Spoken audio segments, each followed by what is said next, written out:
Warahmatullahi wabarakatuh. Waalaikumsalam warahmatullahi wabarakatuh. Apa kabar pagi ini semuanya? Baik. Siapa yang tidak hadir hari ini?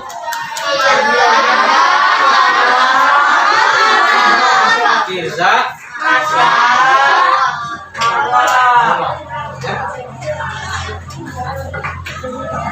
Oke, silakan KM untuk memimpin doa. Silakan maju ke depan.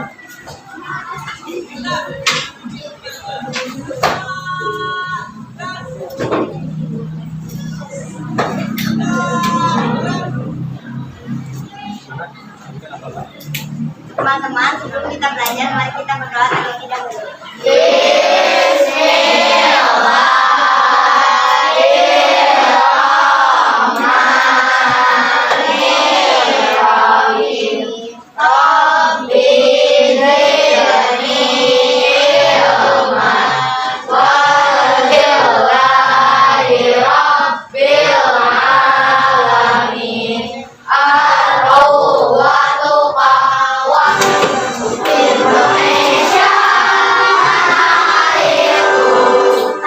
Tangan semangat, oke?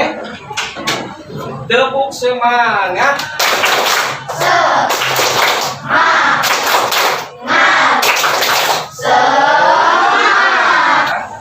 Siapa di antara kalian yang sudah pernah membaca buku cerita?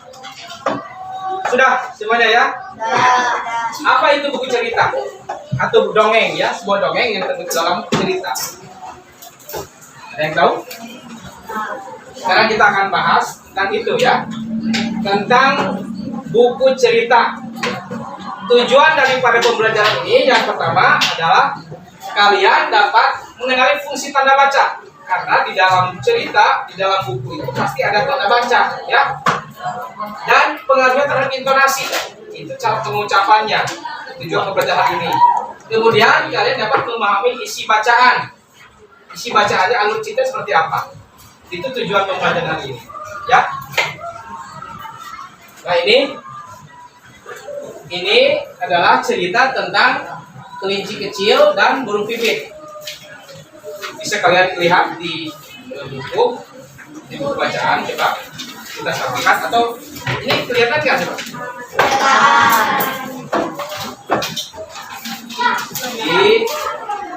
Di buku cerita tentang kelinci kecil dan burung pipit. Ya. Nah, di sini kita baca dulu ya.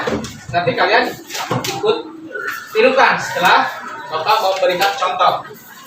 Ya.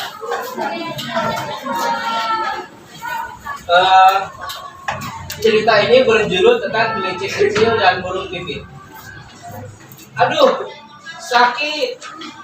Suara kelinci kecil menggelegar di sudut kebun Pak Rusa.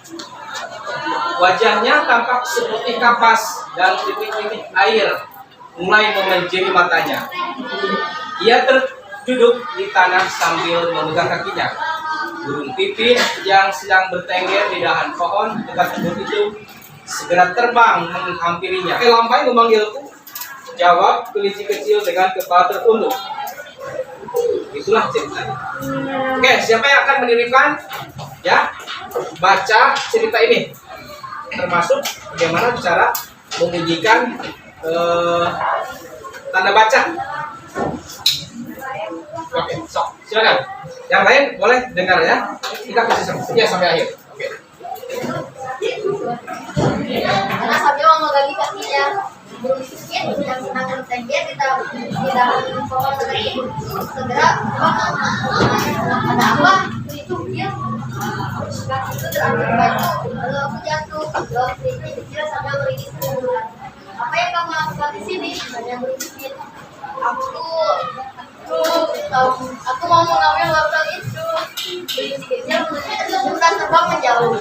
Ya, itu adalah ringkasan cerita atau dongeng yang berjudul kelinci kecil dan burung pipit. Sekarang kita identifikasi ya tanda bacanya sesuai dengan tujuan tadi. Tanda baca yang kalian temukan di bacaan tadi apa saja coba? Pertama, tanda titik. Apa fungsi tanda titik? Apa fungsi tanda titik? Tanda akhir kalimat. Terus ada lagi fungsi titik dulu. Fungsi titik adalah mengakhiri sebuah kalimat. Kemudian ada lagi nggak? Kita membaca kalau ada titik bagaimana? Berhenti. Berhentinya lama atau sebentar? Oke. Yang tadi tanda titik. Yang kedua adalah koma. Tanda koma itu fungsinya apa? Ya, jeda. Maksud jeda di sini apa? Apakah sama dengan titik nggak koma? Bedanya apa? Berhenti, tapi sebentar gitu. Jeda, ya betul. Jeda atau berhenti sebentar. Tanda titik, tanda koma, apa lagi coba yang kalian temukan dalam bacaan? Tanda ketik atau tanda seru. Tanda seru di kalimat mana coba? Oh ya, di kalimat pertama adu sakit ya. Di sini adu sakit ada tanda seru. Tanda seru itu fungsinya untuk apa? Yo, apa fungsi tanda seru? Hah? Untuk tanda seru? Apakah sama tanda seru dengan tanda titik dan tanda koma? Tidak. Kalau begitu fungsinya untuk apa tanda seru? Hah? Untuk menegaskan, menyerukan sesuatu yang kaget atau kagum. Itu tanda seru. Ya, fungsi tanda seru adalah untuk menyerukan, menyatakan kekagetan ataupun perintah.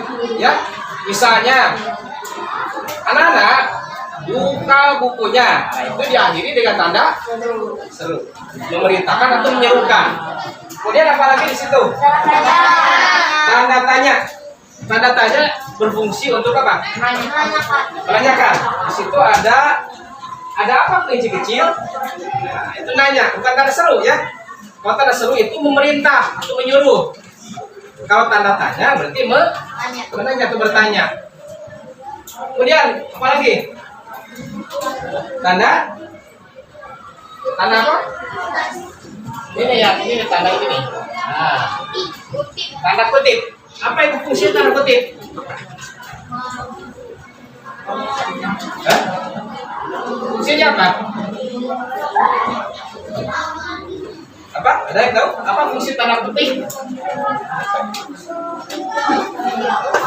Tanda dialog atau kutipan orang ngomong. Ya, orang ngomong biasanya disimbolkan dengan tanda petik. Nah, coba lihat di kalimat pertama juga nih ada tanda petik nih. Apakah ini berpengaruh nggak pada intonasi?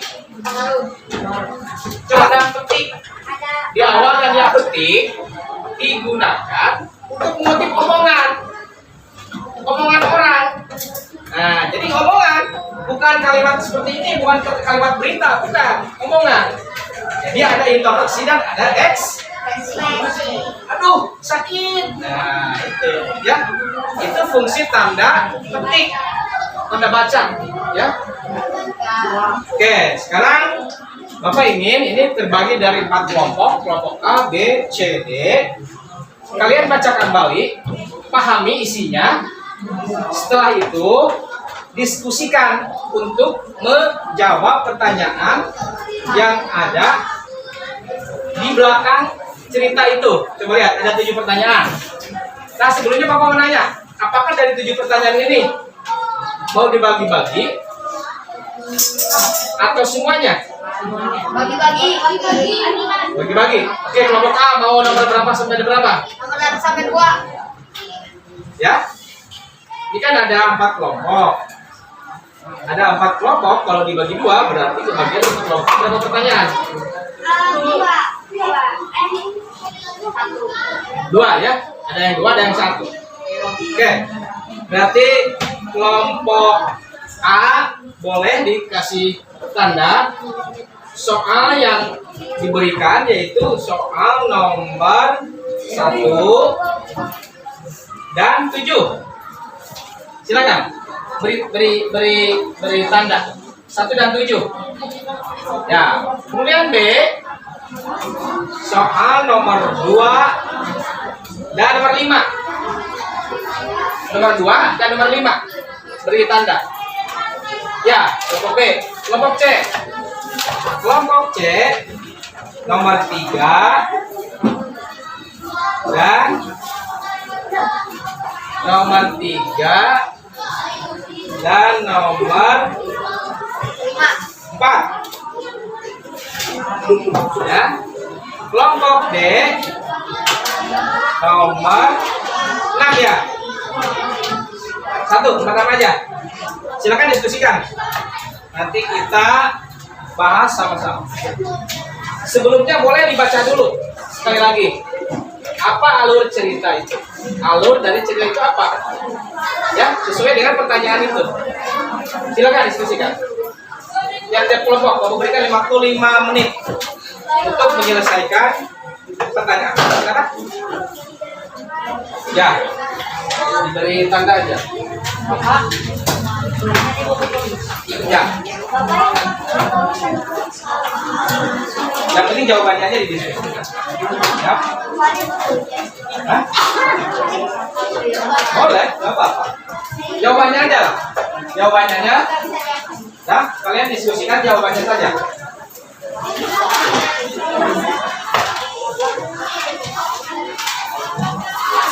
Silakan kalian tanya jawab dengan teman sekelompok yang menjadi landasan pertanyaan setelah membaca paham cerita tadi.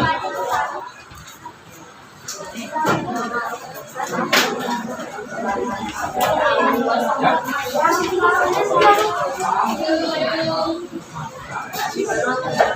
Itu selesaikan dulu. Jawabannya. Kalau yang lain gimana? Anggota-anggota yang lain, ya?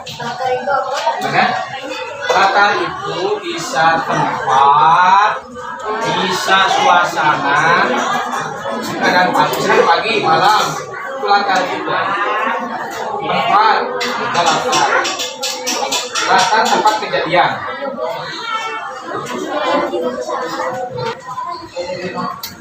Nah, itu waktu. Kapan kan? Kapan kebanyakan waktu? Kapan?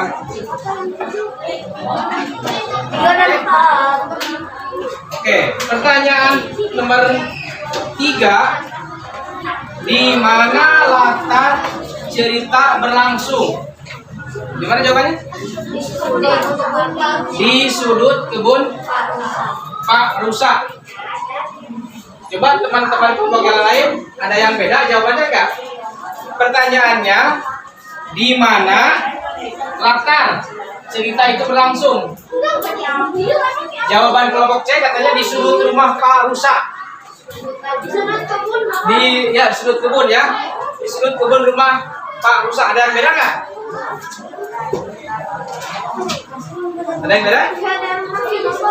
Nah, di sudut kebun Pak Rusa. Ada yang beda jawabannya? Oke, benar ya. Jawabannya adalah di kebun Pak Rusa. Oke, terima kasih. Bagus jawabannya. Nomor selanjutnya, pertanyaan selanjutnya. Kapan cerita tersebut berlangsung? Saat kaki kelinci kecil terlalu. Saat kaki kelinci kecil berantuk-bantuk. Ya, benar. Jawabannya benar. Oke, tepuk tangan kelompok C. Sudah cepat menjawab. Ya, sudah selesai. Tinggal kelompok yang lain. D, silakan. ABD. Ya. Coba bacakan dulu soalnya. Bagaimana masalah itu diselesaikan? Apa jawaban kelompok D? Masalahnya apa coba masalahnya?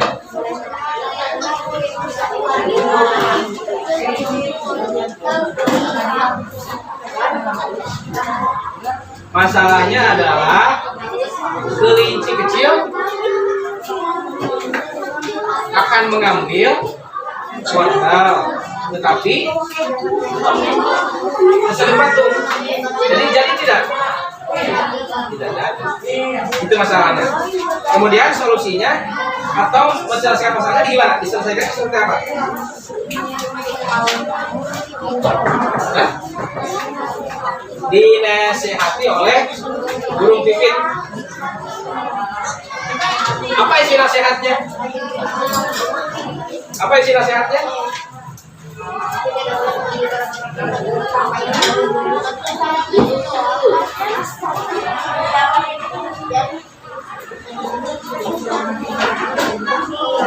Oke, kelompok C boleh berpendapat juga. Ini jawaban dari kelompok D.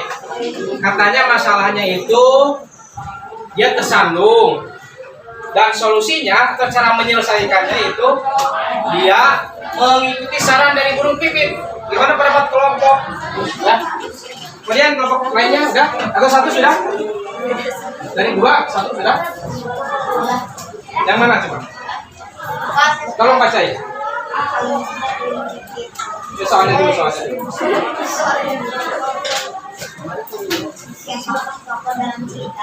Siapakah tokoh dalam cerita dan bagaimana sifat tokoh tersebut? Oke, silakan. Tokohnya adalah kelinci kecil dan burung pipit. Sifat dari keduanya gimana? Kelinci keras kepala, burung pipit baik dan ramah. Oke, kelompok yang lain? Barangkali ada yang menambahkan, silakan saja. Kata kelompok B,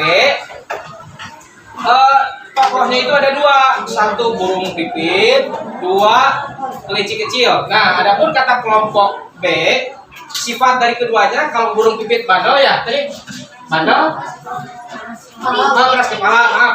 Kelinci keras kepala, kalau burung pipit baik dan ramah. Gimana menurut kelompok D dan C? Setuju? Atau ada pendapat lain terkait apa? Sifat atau karakter?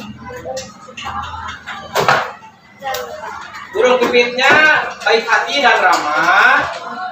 Kelinci kecilnya bandel ya, keras kepala. Gimana kelompok A, D, C? Setuju nggak? Silakan, kalau nggak setuju nggak apa-apa. Kalau setuju ya. Setuju? Oke, benar. Setuju ya. Dan memang benar begitu keadaannya. Jadi burung pipit itu baik hati karena dia suka nasihatin. Si kelinci keras kepala. Benar. Jawabannya benar ya. Satu lagi udah? Satu lagi coba apa? Tolong dibacakan. Ya. Apa masalah yang terjadi dalam cerita itu? Masalahnya apa?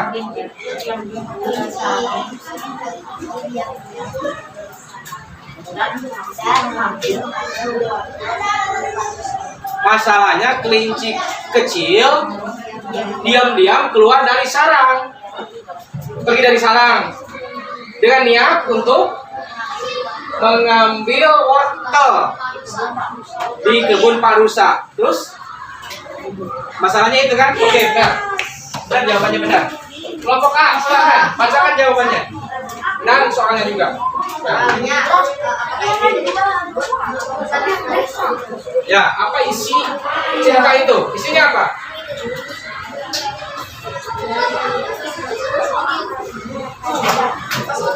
Isinya adalah si kelinci kecil ingin mengambil wortel Pak Rusa tanpa izin. Itu masalah. Kemudian ada lagi nggak masalahnya? Tadi selanjutnya kelompok B sudah menyebutkan diantaranya. Ya, udah benar, itu jawabannya udah benar. Cuma apakah mau ditambah lagi nggak supaya jadi komplit jawabannya?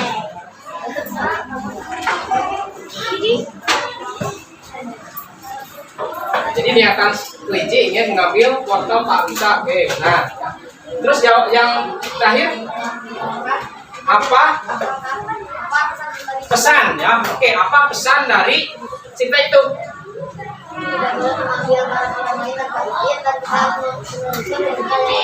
Oke, tidak boleh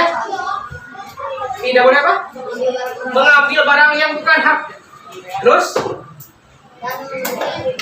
dan menuruti perintah dari orang. Oke, benar sekali jawabannya. Itu adalah isinya. Ya, seperti dikatakan oleh kelompok B bahwa Krisi kecil itu bandel, keras kepala, udah sama ibunya nggak boleh ini nggak boleh ini, dia marah. Akhirnya tersandung kan? Tersandung batu. Masalah. Oke, benar sekali jawabannya. Terima kasih kelompok A. Ya. Oke, jawabannya semuanya benar. Kalian sudah mampu mengidentifikasi, memahami isi cerita. Oke. Terakhir, dari setiap kelompok, siapakah yang ingin menceritakan kembali dengan bahasa sendiri? Isi cerita tadi diungkapkan, boleh ditulis dulu, boleh. Dengan singkat, menyeluruh, padat. Bahasanya bahasa kalian saja. Silakan. Ya. Karena sudah tahu jawabannya, sudah tahu isinya, tinggal diceritakan kembali, singkat saja.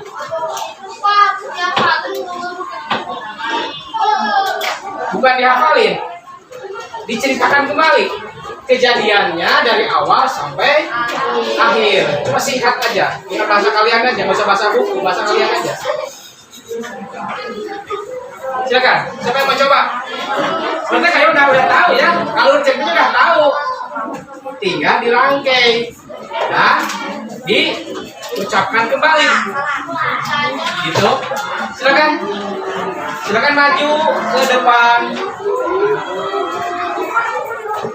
Susun dulu rangkaian ceritanya bagaimana dari awal. Boleh di skip boleh. Yang penting tidak mengurangi rentetan utuh cerita itu. Silakan. Pertamanya begini, tengahnya begini, endingnya begini. Udah 3 aja bantuan itunya ya. Silakan. Oke, mau coba menceritakan dari awal ya. Cuma jadi sedikit, ini juga kan ringkasan sebetulnya. Ini ringkasan dari beberapa halaman diringkas jadi segini. Nah, sekarang kalian ringkas lagi isi ceritanya. Silakan. Mau di depan sini boleh atau berdiri di kelompoknya juga silakan. Tes. Aja, siap. Halo. Mau saya Pak, boleh Pak?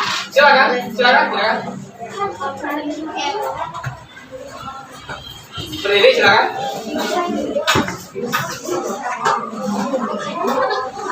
Bahasa sendiri aja, nggak usah bahasa buku, ya. Sendiri aja bahasanya. Kenapa nggak? Silakan nanti. Nah, teman-teman yang lain boleh menambahkan nanti, ya. Silakan Dit. Saya keras. Kenapa? Oh, disingkat Mas. Ya disingkat menurut versi tadi. Pertama gini, kedua gini, dan udah selesai gitu kan? Itu nggak usah dibaca ulang. Ringkasannya aja menurut versi.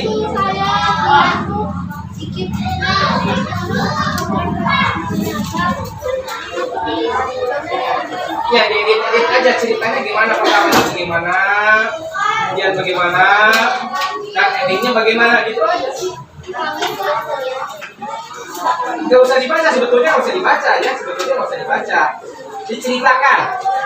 Oke, pertamanya si kelinci kecil bagaimana, kemudian bagaimana, dan terakhir bagaimana.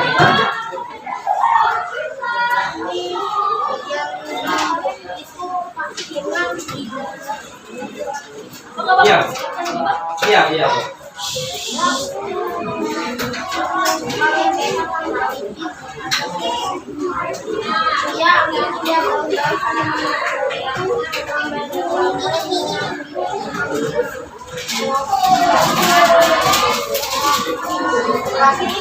Sebaiknya kamu minta izin untuk Pak Musa. Aku sering melihat Pak Musa membaik Pak Musa membagikan Sudah. Oke, terima kasih, Dit. Ya, terima kasih. Oke, menambah waktunya. Sebetulnya nggak bawa buku juga nggak apa-apa ya, boleh. Itu kan pendapat sendiri ya. Nggak bawa buku itu lebih bagus. Karena tanpa membaca pun udah tahu jalan ceritanya gitu. Ya, yang Bapak inginkan adalah jalan cerita, bukan omongan-omongan. Ya, jalan ceritanya. Oke, kita sama-sama saja.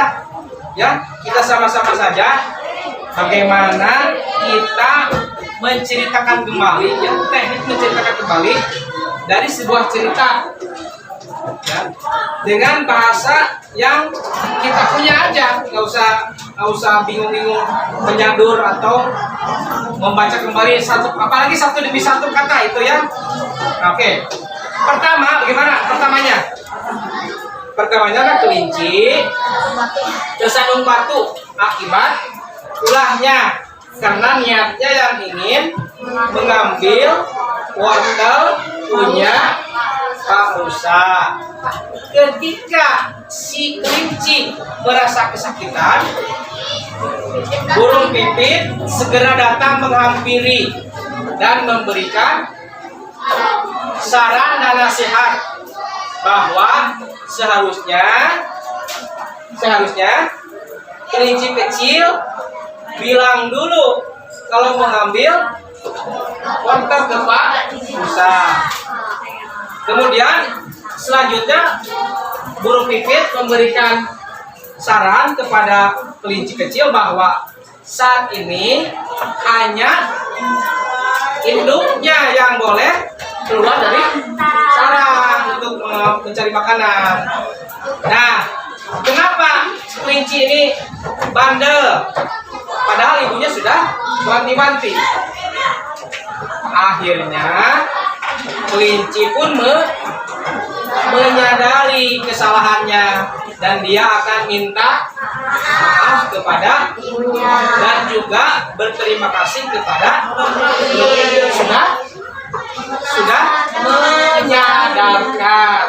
Sudah selesai. Kan? Itu kan pendapat kita ya. Oke, terima kasih ucapkan atas sumbang, saran, ide dan sebagainya. Silakan kepada KM untuk menutup pembelajaran dengan doa. Ya, jawab dipanggil.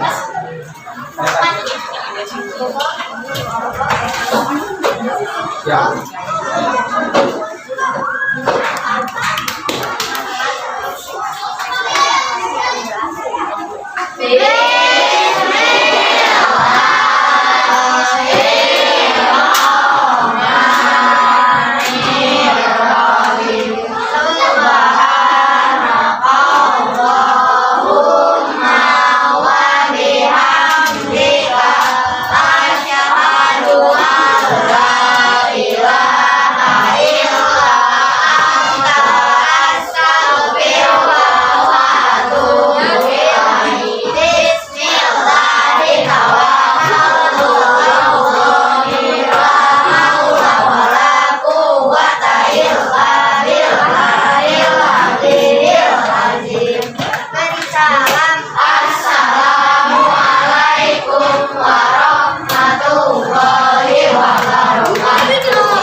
Sampai ketemu di pembelajaran berikutnya, yaitu bagaimana kita menggali